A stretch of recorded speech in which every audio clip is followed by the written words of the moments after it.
అల్లు అర్జున్ పుష్ప టూకు సంబంధించిన టాపిక్స్ మాట్లాడి చాలా ఎక్కువగా మాట్లాడాము. ఇంకా దాని మీద నేను చివరిదిగా ఒకటి చేయబోతున్నాను. ఈ రోజుకు 3-4 పరిణామాలు జరిగాయి దీని మీద. అవి మటుకు ఒకసారి స్పృశించి వేరే అంశాలకు వెళ్దాం. అది శాంతియుతంగా సవ్యంగా పరిష్కారం కావాలని మటుకు కోరుకుందాం. మొదటిది, ఈరోజు పోలీసు అధికారులు ముందుకు వచ్చి బయట పెట్టడం. రెండు, అందులో ఒక అధికారి దాదాపు అనధికారికంగా మాట్లాడటం, ఇంకొకటి అధికారికంగా నగర పోలీస్ కమిషనర్ సివి ఆనంద్ మాట్లాడటం. ఏసీపీగా ఉన్న విష్ణుమూర్తి అని ఆయన మాట్లాడింది సరే. ఈ పరిస్థితి, ఉద్రిక్తత, పరస్పర ఆరోపణల మధ్య ఆ తీవ్రతను వినిపించే విధంగా హెచ్చరించే స్వరంతో ఆయన మాట్లాడారు. దాని మీద రకరకాల వ్యాఖ్యలు వచ్చాయి, కానీ అసాధారణమే. అయితే ఇక్కడ ఒకటి, తప్పుదోవ పట్టించారు, రాంగ్ సమాచారం ఇచ్చారు, ఇవన్నీ కూడా పోలీసుల మీద ఎక్కువ పెట్టబడినవి కాబట్టి వాళ్ళు అలా స్పందించారేమో అని మనం అనుకోవాలి. కానీ ఇది ఒక్కసారి వ్యవహారం అయితే ఏదో తాత్కాలికంగా అయిపోతుంది, అది చూడాలి. రెండవది, సివి ఆనంద్ విడుదల చేసింది. ఇంకా ఆయన పక్కా ఆ రోజు జరిగిన ఘటనల తాలూకు ఫుటేజ్ విడుదల చేశారు. ఆ రోజున్న అధికారులతో కూడా మాట్లాడించారు. వాళ్ళు చెప్పారు అల్లు అర్జున్కు తెలుసా లేదా, చెప్పారా లేదా, బయటికి పంపించడానికి ఎంత ప్రయత్నం అవసరమైంది, చెప్పిన ఆయన వెళ్ళలేదు. ఈ విషయాలని ఎవరైతే చెప్పారో వాళ్ళే చెప్పారు. నేను ఇందాకే అన్నట్టు ఇది నిజం కాదు అంటే దాన్ని ఎవరైనా చేయలేరు, అది కోర్టులో తేలాల్సిన అంశమే. అందుకే ప్రశ్నలు వేస్తున్నప్పుడు కూడా కమిషనర్ అసలు మేము చూపించాము, ప్రజలు వాళ్ళ నిర్ణయానికి వాళ్ళు వస్తారని చెప్పారు. కాబట్టి ప్రజలు, కోర్టులు వాటి నిర్ణయానికి అవి వస్తాయి. ఏదైనా చూపించారు అంటే నిరాధారంగా మాట్లాడడం లేదు, మా దగ్గర ఇది ఉంది అని. రెండో అంశం ఇది. ఇక మూడో అంశం, ఈ క్రమంలో కొంతమంది తెలంగాణ, ఆంధ్ర చిత్ర పరిశ్రమ తరలింపు ఇలాంటి మాటలు మాట్లాడుతున్నారు. ఇవి పూర్తిగా ప్రిమెచ్యూరు, అసందర్భమైనవి, అవాస్తవికమైనవి కూడా. కొన్ని చర్యలు తీసుకోవచ్చు. నిన్ననే పవన్ కళ్యాణ్ ఎందుకో మొన్న అనుకుంటా వాస్తవంగా అది తరలింపు గురించి చర్యలు తీసుకోవాలన్నారు. ఆంధ్రప్రదేశ్లో తెలుగు పరిశ్రమ, చిత్ర పరిశ్రమ పెరగాలనుకోవడంలో ఏమీ పొరపాటు లేదు. కానీ ఇక్కడున్నదంతా ఏదో తరలిపోవాలి, పోతుంది అన్న పద్ధతిలో కాకపోవచ్చు. ఇంకొక విషయము, నాలుగవది, రాజకీయమైంది. చాలా ఆశ్చర్యంగా, నేను గతంలో కూడా చెప్పాను, అవన్నీ కలిపి నేను ఇంకో వీడియో కూడా చెప్తాను. వైసీపీ, టీడీపీ కూడా అల్లు అర్జున్కు మద్దతుగా ఉన్నాయి.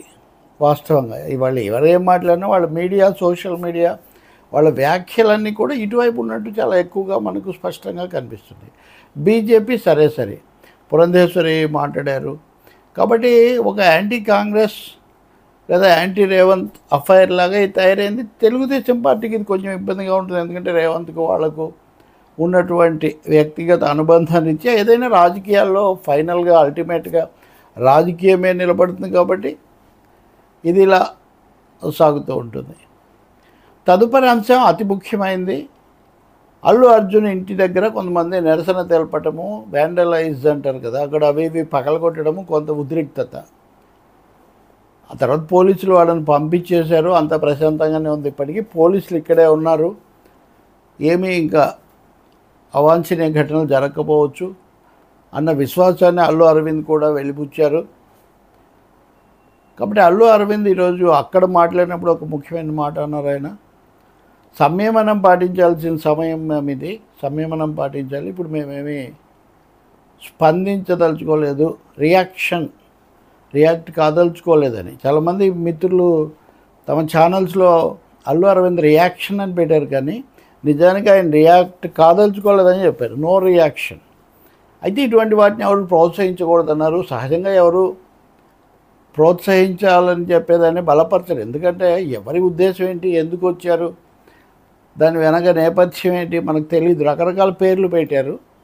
కానీ పోలీసులు అంటే ఇలా మాట్లాడినా, వాళ్ళు అలా మాట్లాడినా, పోలీసులు తమ పాత్ర తాము నిర్వహించారు. కాబట్టి అది ప్రస్తుతానికి ముగిసింది. ఇంక మళ్ళీ ఇటువంటి పునరావృతం కాకుండా ఉండాలి. మాట్లాడుకోవచ్చు. ఇంత చర్చ జరుగుతున్నప్పుడు ఇలాంటి ఘటనలు అవసరం లేదు. కానీ నేను మీడియా గురించి చెప్తాను. ఒక మీడియా ముఖ్యంగా చాలా వాటిలో చాలా హెడ్డింగులు పెట్టారు ప్రొవోకేటివ్గా. ఇప్పుడు నేను చెప్పింది, అల్లు అరవింద్ సంయమనం పాటించాల్సిన సమయం మేము రియాక్ట్ కాదలుచుకోలేదని చెప్తే ఆ మీడియా నా కొడుకుని చంపేస్తారని హెడ్డింగ్ పెట్టింది. అదేమంత అనామకమైన మీడియా కూడా కాదు. వాళ్ళు అలా పెట్టినటువంటి ఫోటో షాట్ కూడా నా దగ్గర ఉంది, స్క్రీన్ షాట్. సరికాదండి, ఇప్పటికీ ఉన్న ఉద్రిక్తతలు, వివాదాలు చాలు కదా, ఇంకా ఎందుకు పెంచుతారు? ఆయన అలా అనలేదు. పైగా అంత పెద్ద మాట అనేటంత అవగాహన లేని మనిషి కాదు ఆయన నాకు తెలిసి. విమర్శలు చేయడం చేస్తాం, అది వేరే అంశం, అది జరిగిందని బట్టి. అందుకని ఛానళ్ళు కూడా ఇప్పుడు అక్కడ ఆయన కొంత అసహనానికి కూడా గురయ్యారు. ఎందుకంటే అందరు తోచుకురావటం, మాట్లాడటం, ఇవన్నీ అవి కూడా అక్కడ కనిపించాయి. ఇంకొకటేమో జగపతి బాబు ఎవరు వెళ్ళి పరామర్శించలేదు ఆ అబ్బాయిని. శ్రీతేజ్ని అని ముఖ్యమంత్రి సభలో చెప్పారు కదా, నేను షూటింగ్ నుంచి రాగానే వెళ్ళి పరామర్శించాను, పబ్లిసిటీ చేసుకోనక్కర్లేదని జగపతి బాబు అన్నారు. మంచిదే, వ్యక్తిగా ఆయన వెళ్ళి పరామర్శించారు. కాదు, ప్రముఖ నటుడు, ప్రసిద్ధ నిర్మాత కుమారుడు కాబట్టి ఆయన్ను పరిశ్రమ ప్రతినిధిగా కూడా చూడొచ్చు. కానీ ముఖ్యమంత్రి ప్రస్తావించిన దానికి ఒక జగపతి బాబు వెళ్ళి చూస్తే సరిపోతుందా లేదనేది వేరే విషయం.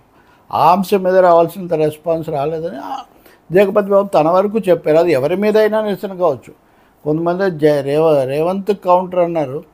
రేవంత్కు కౌంటర్ కావచ్చు, వేరే వాళ్ళకు కూడా కావచ్చు, వెళ్ళని వాళ్లకు, లేదా దాన్ని తక్కువగా దాన్ని తీవ్రంగా తీసుకునే వాళ్ళకు కూడా అది కౌంటర్ కావచ్చు. ఏదైతేనేమి ఇవన్నీ జరుగుతున్నాయి. రాజకీయంగా కొంచెం వేడెక్కుతున్నట్టుగా కూడా ఇది కనిపిస్తుంది.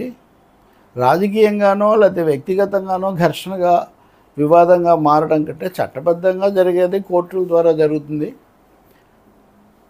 ఇక్కడ పరిశ్రమ, ప్రభుత్వం మధ్యలో ఒక సంభాషణ, ఒక ఇది జరిగి దీన్ని కొంచెం సవ్యంగా పరిష్కరించుకోవటం, అలాగే బాధిత కుటుంబం, అది కూడా చాలా తీవ్రమైన, మళ్ళీ భర్తీ చేయలేని నష్టానికి గురైన కుటుంబానికి గరిష్ట స్థాయిలో సహాయపడటం, మ్యాక్సిమం హెల్ప్ చేయటం, అది ఇప్పుడు జరగాల్సింది.